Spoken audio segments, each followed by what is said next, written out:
আসসালামু আলাইকুম। আমার হাতে দেখতে পাচ্ছেন গ্যাসনিল নামের সিমেথিকন গ্রুপের একটি শিশুদের ড্রপ, যা শিশুদের পেট ফাঁপা, অন্ত্রের ফোলাভাব, পেট ভার, অতিরিক্ত গ্যাস এবং এর ফলে সৃষ্ট ব্যথায় কাজ করে। বায়ুরোধী হিসাবে গ্যাসনিলের চমৎকার কার্যকারিতা রয়েছে। এটি পরিপাকতন্ত্রের তৈরি হওয়া গ্যাসের ফলে সৃষ্ট ব্যথা উপশময়ে ব্যবহৃত হয়। গ্যাসনিল ড্রপস বিশেষভাবে বাচ্চাদের ক্ষেত্রে ব্যবহৃত হয়। এটি 15 ml এর মূল্য মাত্র 30 টাকা। এসকেপ গ্যাসনিল নামে বাজারজাত করেছেন। আপনি ভালো যে কোম্পানির কিনে নিতে পারেন, যা বাড়ির আশেপাশে যে কোনো ওষুধের দোকানে পেয়ে যাবেন। এটি শিশুদের খাদ্য গ্রহণের পর এবং ঘুমাতে যাবার পূর্বে খাওয়াবেন।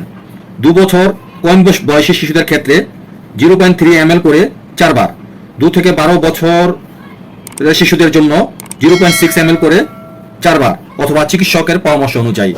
সো ভিডিওটি দেখে ভালো লাগলে লাইক, শেয়ার, ফলো, সাবস্ক্রাইব করতে ভুলবেন না please. Thank you so much.